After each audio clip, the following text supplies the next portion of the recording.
அனைவருக்கும் வணக்கம். இந்த வீடியோ பகுதியில் நம்ம பார்க்க போறது உங்களுக்கு என்ன வேணுமோ அதை நினைச்சுக்கிட்டே இந்த வீடியோ பாருங்க. வீடியோ பார்த்து முடிச்சு ஒரு 17 செகண்டுக்கு நான் சொல்ற விஷயத்த ட்ரை பண்ணீங்கன்னா நீங்க கேட்டது உங்களுக்கு கிடைக்கும். நீங்க ஆசைப்படக்கூடிய விஷயம் எதுவா இருந்தாலும் சரி, இந்த உலகத்துல இருக்கக்கூடிய எதுவா இருந்தாலும், இந்த உலகம் வேண்டாம், உங்களால எதை கற்பனை பண்ண முடிந்தாலுமே அந்த விஷயத்த நீங்க அடையிறதுக்கான ஒரு வழியா இந்த வீடியோ இருக்கும். இந்த வீடியோ கொஞ்சம் எக்ஸ்பிளைனா நான் பண்றேன், ஏன்னா நிறைய பேருக்கு தெரியும், தெரியாதவங்களும் இந்த வீடியோ பார்ப்பாங்க இல்லையா. ஸோ அது எல்லாருக்கும் தகுந்தாற் போல நான் கொஞ்சம் எக்ஸ்பிளைனா சொல்றேன். பேசிக்ல இருந்து அட்வான்ஸ் லெவலுக்கு நான் எல்லாமே சொல்றேன். இதை மட்டும் நீங்க புரிஞ்சு உள்வாங்கினீங்க அப்படின்னா நீங்க விரும்பின அந்த மாயாஜால உலகத்துல உங்களாலையும் வாழ முடியும். உங்களுக்கும் நிறைய தோணும், நான் ஆசைப்பட்ட வாழ்க்கை வாழணும், எனக்கு பிடிச்ச மாதிரி வாழணும், பிடிச்ச லைஃப் எனக்கு கிடைக்கணும், நான் விரும்பின வாழ்க்கை வாழணும், நான் ஆசைப்பட்ட காரில் போகணும், நான் ஆசைப்பட்ட ப்ரொமோஷன் வாங்கணும், என் ஒய்ஃப் என் குழந்தைங்களோட நான் சந்தோஷமாக இருக்கணும், நான் ஆசைப்பட்ட லைஃப்பில் நான் இருக்கணும். இந்த மாதிரி நமக்கு ஏகப்பட்ட ஆசைகள் இருக்கும் இல்லையா. அந்த அத்தனை ஆசைகளையுமே பார்த்தீங்கன்னா நிறைவேற்றுறதுக்கு நம்ம இதை பயன்படுத்தலாம். இது பல டிராமாட்டிக்கலான விஷயங்களை நிறைவேற்றின ஒன்று தான் இந்த ஆழ்மனதின் அற்புத சக்தி. என் வாழ்க்கையிலே நிறைய நடந்திருக்கு. நான் சிம்பிளாக சொல்கிறேங்களே, என்னை எடுத்துட்டீங்க அப்படின்னு கேட்டிங்கன்னா, நான் மாடலிங் பண்ணியிருக்கேன். நான் மாடலிங் பண்ணும்போது பார்த்தீங்கன்னா எனக்கு என்ன சொல்லுவாங்க அப்படின்னு கேட்டிங்கன்னா, பையன் பார்க்குற கருப்பாக நல்லா இருக்கானே அப்படின்னுவாங்க. எனக்கு இந்த கருப்பு அப்படிங்கிறது பார்த்தீங்கன்னா எனக்கு ரொம்ப ஒரு இரிட்டேட் பண்ணுற மாதிரி இருந்துச்சு. ஆனால் நல்லா இருக்கான் அப்படின்னு சொல்கிறத விட கருப்பாக நல்லா இருக்கான்னு சொல்கிறாங்க, கருப்பாக நல்லா இருக்கான்னு சொல்கிறாங்க. இந்த வார்த்தை என்னை ரொம்ப ஹர்ட் பண்ணுச்சு. ஸோ நான் இந்த கருப்புங்கிற கலரை மாற்றணும்னு நான் ட்ரை பண்ணேன். நான் மாற்ற முடியும் நம்பினேன். இன்றைக்கி நான் கலராக இருக்கிறேன் அப்படின்னா அது நான் நம்பினேன் இந்த வார்த்தை மட்டும்தான். என் மேலே நான் நம்பிக்கை வச்சேன். என்னால் என் கலரையே மாற்ற முடியும் நான் நம்பினேன். அங்காடி தெருன்னு ஒரு படம் வந்துச்சு, எத்தனை பேருக்கு தெரியும் தெரியல. அதில் பார்த்தீங்கன்னா டைலாக் வரும், டைலாக்கா சாங்லேன்னு எனக்கு தெரியல. ஆனால் அதில் என்ன வரும்னு கேட்டிங்கன்னா, செங்கலை வச்சு தேய்ச்சாலும் எருமை வெளுக்காதுலே அப்படிங்கிற மாதிரி வரும். இது எங்கள் அம்மா என்னை வச்சு கிண்டல் அடிப்பாங்க. நான் எப்போ பார் இல்லை நான் கலராகணும்னு சொல்லும்போது எங்கள் வீட்டில் பார்த்தீங்கன்னா இதை சொல்லி நான் கிண்டல் அடிப்பாங்க. ஆனால் இப்போ அந்த வார்த்தை என்கிட்ட சொல்ல மாட்டாங்க. பிகாஸ் நான் என்னோட கலரையே மாற்றினேன். அதே போல தான் நம்ம ஆசைப்படக்கூடிய விஷயம் எதுவாக இருந்தாலுமே என்னால் முடியும் அப்படின்னு நான் நம்பினா அது முடியுமே. ஏன்னா என்னோட கலர் மாற்றிருக்கேன். என் கண்டோன் கூட பார்த்தீங்கன்னா எனக்கு கொஞ்சம் ரொம்ப பிளாக்காக இருக்கும். அதை பார்த்தீங்கன்னா லைட் ப்ரௌனாக ஆக்கணும்னு ட்ரை பண்ணால் அதுவும் முடிஞ்சுது. என்னோட பிஸ்னஸில் நான் க்ரோ ஆகணும்னு நினச்சா அதுவும் பண்ணேன். ஸோ நம்ம என்ன நினைக்கிறோமோ அது எல்லாத்தையுமே நம்ம அடைய முடியும். எல்லாத்தையுமே அடையிறதுக்கு நம்ம என்ன பண்ணணும், முதல்ல நம்ம அதை நம்பணும். ரொம்ப சிம்பிளாக சொன்னோன்னா, நான் ஆசைப்படக்கூடிய விஷயத்த நான் அடைவேன் அப்படின்னு நீங்க உங்களை நம்பினால் எதை வேணாலும் அடையலாம். இந்த உலகத்தில் இருக்கக்கூடிய எப்பேற்பட்ட பணக்காரங்க, எப்பேற்பட்ட கோடீஸ்வரன், எப்பேற்பட்ட செலிபிரிட்டியா இருந்தாலும் அவங்களோட பேட்டியில எடுத்து பாருங்களேன். அவங்க சொல்லக்கூடிய ஒரு விஷயம் என்னன்னா, நான் என் மனசுல முதல்ல நான் நம்பினேங்க, நான் நம்பினால்தான் இதை அடைஞ்சேன், இந்த நிலைக்கு நான் வருவேன் நான் நினைச்சேன், அதை நான் அடைஞ்சு காட்டினேன். எனக்கு ரொம்ப பிடிச்ச ஒரு ஆக்டர் யாருன்னா ஜிம் கேரி. ஜிம் கேரியை பார்த்தீங்கன்னா நான் இந்த டைம்ல சம்பாரிச்சிருப்பேன்னு சொல்லி ஒண்ணுமே இல்லாத டைம்லேயே ஒரு பார்த்தீங்கன்னா ஒரு செக்லிஃப்ல சைன் போட்டு வச்சிருந்தாரு.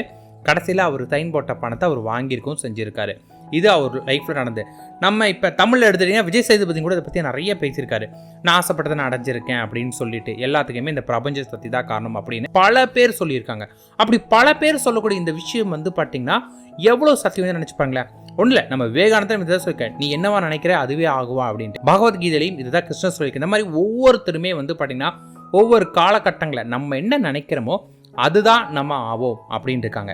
நம்மளும் நினைக்கிறோம், இல்லைன்னு சொல்ல வரல, நம்மளுமே நினைக்கிறோம். ஆனால் நம்ம நினைக்கக்கூடிய விஷயத்தை ஏன் நம்மளால் அடைய முடியல அப்படின்னா, நம்ம கிட்ட அந்த பேர்னிங் டிசைர் கிடையாது. நம்ம ஆசைப்பட்ட விஷயத்த அடைஞ்சே தீருவேன் அப்படிங்கிற வெறி நமக்கு இல்லை. நம்மளா எப்படிங்களா, ஒரு டீ குச்சி இப்படி பார்த்தாச்சுன்னா புஷ்ஷுன்னு வரும், அப்படியே ஸ்வைன்னு நினைச்சிடும். அந்த மாதிரி இருக்கக்கூடாது. அது புஷ்ஷுன்னு வராட்டி பரவாயில்ல, எரிஞ்சா அந்த ஃப்ளோலே இருக்கணும். ஒரு விஷயத்தை நம்ம அடையணும்னா அதை ஜெயிக்கிற வரைக்கும் விட்டு கொடுக்காமல் தொடர்ந்து போராடிட்டு இருந்தா ஜெயிக்க முடியும். என்னோட ஸ்டூடெண்ட்ஸ்க்கு நான் எப்பவுமே சொல்லக்கூடிய ஒரு வார்த்தை ஒண்ணுதான், நீ உயிரோட தானே இருக்க, நீ ஒன்னும் செத்து போகல, அப்ப உயிரோட இருக்கனா ஸ்டில் இப்பையும் நீ ஆசைப்பட்டதை அடையிறதுக்கான ஒரு வாய்ப்பு இருக்கு. தோக்காமல் யாராலையுமே ஜெயிக்க முடியாது. நீ தோத்துப்போ, நெக்ஸ்ட் டைம் கொஞ்சம் பெட்டரா தோத்துப்போ, இன்னும் கொஞ்சம் பெட்டரா போ. எத்தனை தடவை தோத்தாலும் அதுல இருந்து ஏதாவது ஒன்று கத்துக்கிட்டு எழுந்து போராடிட்டே இரு. ஒன் டே நீ ஜெயிப்ப. ஆனா நீ ஆசைப்பட்ட விஷயத்த அடையணும்னா கஷ்டப்படணும், தோத்தா ஆகணும் அப்படின்னு இதெல்லாம் மோட்டிவேஷன் நம்ம எடுத்துக்கிட்டு முயற்சி பண்ணலாம். ஆனால் ரியாலிட்டியில பார்த்தீங்கன்னா கஷ்டப்படக்கூடிய எல்லாருமே ஜெயிக்கிறாங்களான்னு கேட்டீங்கன்னா நிச்சயமா கஷ்டப்படக்கூடிய எல்லாருமே ஜெயிப்பாங்க. யாரு தொடர்ந்து கஷ்டப்படுறாங்களோ, விட்டு கொடுக்காம தொடர்ந்து கஷ்டப்படுறாங்களோ அவங்க ஜெயிப்பாங்க. ஏன்னா சிம்பிளா சொல்லணுமே, சின்னதுல நம்ம ஒரு விஷயம் கேள்விப்பட்டு தான் வளர்ந்துருப்போமே. கஷ்டப்படாமல் பணம் கிடைக்காது, கஷ்டப்பட்டு உழைச்சாதான் பணம் கிடைக்கும் அப்படின்னு. ஆனால் அது உண்மையா அப்படின்னு கேட்டிங்கன்னா, மிகப்பெரிய அளவு கோடீஸ்வரனாக இருக்கிறவங்க படக்கூடிய கஷ்டத்தையும் சாதாரணமான ஒரு கூலி தொழிலாளி படக்கூடிய கஷ்டத்தை கம்பேர் பண்ணி பார்த்தீங்கன்னா, கூலி தொழிலாளி படுற கஷ்டம் தான் அவங்களை விட அதிகமாக இருக்கும். பட் அவங்க கரெக்டான விதத்தில் தங்களோட கஷ்டத்தை தங்களோட எஃபர்ட்டை போட்டனால அவன் பணக்காரனாக இருக்கான். இவங்களுக்கு தன்னோட கஷ்டத்தை சரியாக போட தெரியாதனால இவங்க ஒன்றும் கூலி தொழிலாளியே இருக்காங்க. இவ்வளோதான் வித்தியாசமே.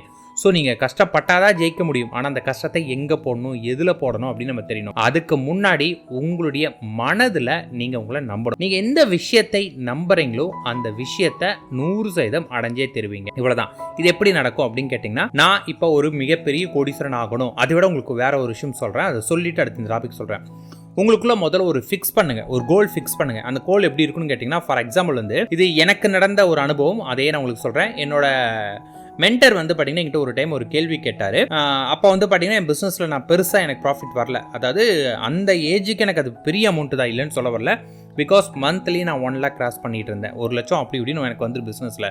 ஸோ என் கூட படித்த பசங்களாம் வந்து பார்த்தீங்கன்னா அப்போ வேலை தேடிட்டு இருந்தானுங்க. அவனுக்கு பர்ஸில் வந்து பார்த்தீங்கன்னா ஒரு 10 ரூபா நோட்டுக்குதே பெரிய விஷயமா இருக்கும். என்கிட்ட சர்வசரமாக 10,000 இருக்குமே.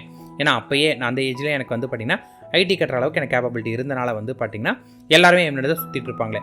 எனக்கு அது ரொம்ப பெரிய விஷயமா தெரிச்சு. இருந்தாலும் என் மென்டர் கிட்ட கேட்கும்போது என் மென்டர் ஒரே கேள்வி தான் கேட்டார். என்னோட எய்ம் என்ன, ஒரு வருஷத்துக்கு ஒரு 1 கோடி ரூபாய் எனக்கு இப்போதைக்கு வேணும்னு ஆசைப்பட்றேங்க அப்படின்னு. என்னன்னா அப்போ 1 கோடிங்கிறது வந்து பார்த்தீங்கன்னா எனக்கு வந்து எட்டா கனியா தெரியல, ரொம்ப ஈஸியாக நான் எட்டிடுவேன் அப்படின்னு எனக்கு தோணுச்சு. மாதம் 1 லட்சம் சம்பாதிக்கிறோம், இன்னும் முயற்சி பண்ணால் அதை 1ங்கிறது 10 மடங்கு ஆகிறது ஈஸி தானே அப்படிங்கிற மாதிரி நான் வந்து ட்ரை பண்ணி ஒரு 1 இயரில் 1 crore அப்படின்னு நான் சொன்னேன். சரி, ஒரு 3 நாள் நீ டைம் எடுத்துக்கோ, உன்னோட என்ன இன்கம் சோர்ஸை வச்சு ஒரு வருஷத்துக்கு நீ வந்து பார்த்தீங்கன்னா 1 கோடி சம்பாதிக்க முடியும் பிளான் பண்ணு அப்படின்னாங்க. நானும் போய் என் பிஸ்னஸை இது பண்ணிவிட்டு நான் போயிட்டு 3 நாள் எடுத்துக்கிறேங்க அப்படின்னு நான் டைம் எடுத்துகிட்டு நான் போனேன். போய் பார்க்கும்போது வந்து பார்த்தீங்கன்னா என் பிஸ்னஸில் அப்போ அந்த சுச்சுவேஷனுக்கு அது முடியவே முடியாது அப்படின்னு எனக்கு தெரிஞ்சுது. ஏன்னா அந்த லெவல் நான் சம்பாதிக்கணும்னா ஒரு நாளைக்கு ஆல்மோஸ்ட் எனக்கு வந்து ஒரு 28,000 சம்திங் வர வேண்டியது இருந்துச்சுன்னு நினைக்கிறேன். அவ்வளோ ஹார்ட் ஒர்க் நான் எவ்வளோ பண்ணாலுமே அந்த லெவல் அப்போ எனக்கு வரக்கான ப்ராஃபிட்டே இல்லை. ஏன்னா சடனாக ஒரு நாள் அதிகமாக வரும், ஒரு நாள் கம்மியாக வரும், ஒரு நாள் வராமையே போயிடும். இந்த மாதிரி என்னோடது இருந்துச்சு. அப்போ நான் போய் இது பண்ணேன். அப்போ வந்து பார்த்தா நீ ஆசைப்படக்கூடிய விஷயத்தை அடையணும் அப்படின்னா என்ன பண்ணால் அடைய முடியும் அப்படிங்கிறத யோசி அப்படின்னாங்க. லைக் என்னன்னா, எனக்கு ஒரு வருஷத்துக்கு 1 கோடி ரூபா தேவைப்படுது. என் டார்கெட்டு 1 கோடி ரூபா தான்.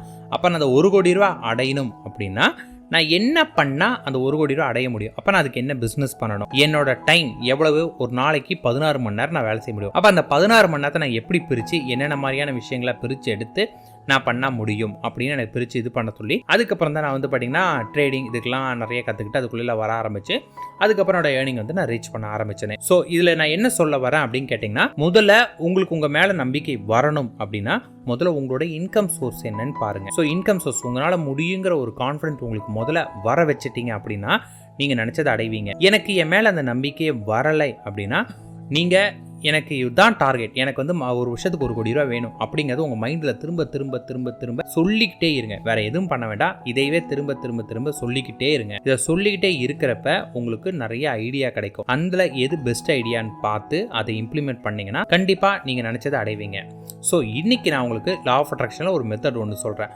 ஆல்ரெடி நான் ட்ரிக்ஸில் நிறைய வீடியோவில் கொடுத்தனால எனக்கு ட்ரிக்ஸ் சொல்ல ஒரு மெத்தட் சொல்கிறேன். இந்த மெத்தட் வந்து பார்த்தீங்கன்னா கேட்கறதுக்கு இதை விட ஈஸியான மெத்தட் இல்லவே இல்லை அப்படின்னு உங்களுக்கு தோணும். ரொம்ப ஈஸியாக இருக்கும், ஒன்றும் கிடையாது. இப்போ உங்களுக்கு என்ன தேவையோ உங்கள் மனம் அதை நம்பக்கூடிய விஷயமா இருக்கணும். அந்த தாட் இப்போ எனக்கு வந்து பார்த்தீங்கன்னா ஒன்றும் இல்லை, எனக்கு ஒரு 1 கோடி ரூபா வேணும் வச்சுக்கலாம், எனக்கு ஒரு 1 கோடி ரூபா தேவை, இதான் என் ஆசை அப்படின்னா என் மனம் வந்து உனக்கு அந்த 1 கோடி ரூபா கிடைக்கும் அப்படின்னு என் மனம் நம்பக்கூடிய விஷயமா இருக்கணும். அப்படி என் மனம் நம்பக்கூடிய விஷயத்தை வந்து பார்த்தீங்கன்னா 17 செகண்ட், ஜஸ்ட் 17 செகண்ட் அந்த பணம் என் கையில் இருக்கு, அந்த பணத்தை நான் தொட்டு பார்க்குறேன் அப்படின்னு நான் ஃபீல் பண்ணுற மாதிரி வெறும் 17 செகண்ட் அந்த தாட்ஸோட நான் இருந்தால் அது எனக்கு கிடைக்கும். இந்த மாதிரி 3 டைம் பண்ணும். கேட்கறதுக்கு ரொம்ப ஈஸியாக இருக்குல்ல, ஆனால் இதுதான் இருக்கிறதுலே மோஸ்ட் டிஃபிகல்ட். 17 செகண்டு நம்ம எந்த டைவர்ஷனும் இல்லாமல் ஒரு விஷயத்தில் நம்ம இருக்கிறோம் அப்படின்னா ஏகப்பட்ட டைவர்ஷன் அப்போ தான் நமக்கு வருமே. அதை மீறி நம்ம இருந்துட்டா அந்த விஷயம் பயங்கர வேகமாக நம்ம ஆழ்மனத்தில் பதிய ஆரம்பிச்சிடும். இது வந்து யூனிவர்சல்லா நீங்கள் நெட்டில் கூட தேடி பாருங்க, இது எவ்வளோ பவர்ஃபுல்னு தெரியும். வெறும் 17 செகண்ட் மொத்தம் 3 டைம் விட்டு விட்டு பண்ணோம். ஒரு டைம் 17 செகண்ட் பண்ணிட்டு ஒரு 5 நிமிஷம் கழிச்சு அடுத்த தடவை அதுக்கு அடுத்த தடவை அப்படின்னு ஒரு நாளைக்கு 3 டைம் 17 செகண்ட் 17 செகண்ட் நீங்கள் நினச்சா போதும். எந்த வித மன சஞ்சலமும் இல்லாமல் என்ன வேணுமோ அது இப்ப உங்ககிட்ட இருக்கு அப்படிங்கிற எண்ணத்தோட வெறும் 17 செகண்ட்ஸ் அந்த தாட்டோட நீங்க இருந்துட்டால் அந்த விஷயம் உங்க ஆழ் மனதுல பதியும். அது உங்க ஆழ் மனதுல பதிந்தால் நீங்க ஆசைப்பட்ட விஷயத்தை அடையிறதுக்கான வழிகள் ஒவ்வொன்றா உங்களுக்கு கிடைக்கும். எப்படி கிடைக்கும் அப்படிங்கிற நான் ஒரு எக்ஸாம்பிள் சொல்கிறேன். இப்போ நீங்கள் வந்து ஒரு ஹைவேல போயிட்டுருக்கிறீங்க. ஒரு ஹைவேல நீங்கள் என்ன பண்ணுறீங்க, ஒரு பைக்கில் போயிட்டீங்கன்னு வச்சுக்கோங்க. ஒரு 60 கிலோமீட்டர் ஸ்பீடில் தான் நீங்கள் போகிறீங்க. ஒரு 60 கிலோமீட்டர் ஸ்பீடில் ஒரு சூப்பரான ஒரு பாட்டை போட்டு நீங்கள் என்ன பண்ணீங்க, க்ரூஸ் கண்ட்ரோல் ஆன் பட்டன் வச்சுக்கோங்களேன். ஒரு 60 கிலோமீட்டர் ஸ்பீடில் ஜாலியாக நீங்கள் போயிட்டீங்க. ஒரு ஹைவே கிட்டத்தட்ட ஸ்ட்ரைட் ரோடு, எந்த ஒரு கட்டும் கிடையாது. ஒரு 100 கிலோமீட்டருக்கு எந்த கட்டிலும் நேராக போயிட்டே இருக்கு. நீங்கள் பாடி மெதுவாக போயிட்டு இருக்கீங்க பாட்டை கேட்டு. கொஞ்சம் நேரம் கழிச்சு நீங்கள் பார்க்கும்போது யாரோ ஒருத்தங்க உங்களை மாதிரியே பைக்கில் எக்ஸாக்ட்லி உங்கள் ஸ்பீடோடையே வந்துட்டு இருந்தான்னு வச்சுக்கோங்களேன். நீங்கள் அவனை பார்ப்பீங்க, யாராவன் நம்மள மாதிரியே வந்துட்டு இருக்கான் அப்படின்னு தோணும் உங்களுக்கு. இப்போ நீங்கள் கண்டுக்காமல் உங்கள் பைக்கில் நீங்கள் போயிட்டே இருப்பீங்க. இன்னும் கொஞ்ச நேரம் கழிச்சு பார்க்குறப்ப திருப்பி டவுட் வரும், என்னவா இருக்கும், அவன் நம்மளை ஃபாலோ பண்ணுறானா, என்னவா இருக்கும் அப்படின்னு அவனை பற்றி யோசிப்பீங்க. அப்புறம் கண்டுக்க மாட்டீங்க, நீங்கள் படிக்க போயிட்டே இருப்பீங்க. கொஞ்ச நேரம் இருக்க உங்களோட முழு கவனமும் அவனை பற்றி யோசிக்க ஆரம்பிச்சிடும். யார் அவன், ஏன் அதே ஸ்பீடில் வரான், என்னவா இருப்பான், என்னவா இருக்கும் அப்படின்னு உங்களுக்கு தோண்டிட்டே இருக்கும். ஒரு வேளை நீங்கள் எங்கேயாவது ஒரு இடத்துல சாப்பாடுக்கு வண்டி நிறுத்துறீங்க, இதுக்கு ஒரு ரீசன் நிறுத்துறீங்க, அவங்களும் அதே மாதிரி நிறுத்துனாங்க அப்படின்னா அந்த பர்சன் உங்களோட லைஃப்ல ரொம்ப முக்கியமான ஒரு பர்சனாக வரும். ஒன்று உங்களுக்கு பிடிக்காத ஒரு பர்சனாக இருக்கலாம், இல்லை உங்களுக்கு ரொம்ப பிடிச்ச பர்சனாகவும் ஒரு மாறக்கான வாய்ப்புகள் இருக்கு. ஈர்ப்பு விதி இப்படிதான் வேலை செய்யும். எப்படி வேலை செய்யும் அப்படின்னு கேட்டீங்கன்னா, எந்த விஷயத்தை பத்தி நீங்க அதிகமா திங்க் பண்ணிட்டே இருக்கிறீங்களோ அது சம்பந்தமான ஆட்களை உங்ககிட்ட கொண்டு வந்து சேர்க்கும். அது சம்பந்தமான வேலைகள், அது சம்பந்தமான ஆப்பர்ச்சுனிட்டிஸ் எல்லாமே இந்த மாதிரி ஒன்று உங்களுக்கு வந்துட்டே இருக்கும். அதை நீங்க பிடிச்சிக்கிட்டீங்க அப்படின்னா முன்னேறிடுவீங்க. நான் பிடிக்க மாட்டேன் அப்படின்னீங்கன்னா அப்படியே தான் இருப்பீங்க. தட்ஸ் மீன் கிடைக்கக்கூடிய ஆப்பர்ச்சுனிட்டியை பயன்படுத்தினால் நீங்க சக்சஸ் ஆவீங்க. That's all. ஸோ இன்னைக்கு நான் சொன்னதை மட்டும் யார் கரெக்டாக ஃபாலோ பண்ணுறாங்களோ அவங்க வாழ்க்கையில் அவங்க ஆசைப்பட்டதை அடைஞ்சே தீருவாங்க. நான் ஸ்டார்டிங்லேயே ஒன்று சொன்னேன், உங்களுக்கு கற்பனை பண்ண முடிஞ்சதும் கூட நீங்கள் அடைய முடியும்னு. ஏன் தெரியுங்களா, நம்மளோட கற்பனைக்கு ஒரு அளவு இருக்கு. இந்த உலகத்தில் நமக்கு என்ன தெரியுமோ அந்த அளவுக்கு தான் நம்மளை கற்பனை பண்ண முடியுமே. நான் வந்து பார்த்தீங்கன்னா பூமிக்கு வெளியே ஆகாயத்துக்கு போகிறேன் அப்படின்னு நான் நினச்சாலும் ஆகாயம் எப்படி இருக்குன்னு எனக்கு ஒரு ஐடியா இருந்தால் மட்டும்தான் என்னால் கற்பனை பண்ண முடியும். ஸோ அதை என்னால் கற்பனை பண்ண முடிஞ்சு நான் அதை மட்டுமே குறிக்கோளை வச்சேன்னா நான் ஆகாயத்துக்கு போக முடியும். நான் படிச்சு போகாட்டியுமே என்கிட்ட பணத்தை வச்சு கூட எனக்கு போகிறக்கான வாய்ப்புகள் இருக்குது. ஏதோ ஒரு விதத்தில் நான் நினைத்தால் அதை அடைஞ்சிருவேன். ஸோ இதுதான் உங்களுக்கும், நீங்கள் நினைத்தால் அதை அடைவீங்க. நம்புற விஷயம் கிடைக்கும். நான் சொன்னதை புரிஞ்சவங்க, இந்த வீடியோ புரிஞ்சிருச்சுன்னா நிச்சயமா நான் சொல்றேன், நீங்க போராடுங்க 100%. அடுத்த வருஷம் இந்நேரத்தில் நீங்க ஆசைப்பட்டது ஒரு கோடீஸ்வரனாக நினைக்கிறீங்களா, அந்த கோடிகளையே குவிச்சிருப்பீங்க. வெறும் 17 செகண்டுக்காக ஸ்பெண்ட் பண்ணா போதும். All the best. முயற்சி பண்ணுங்க.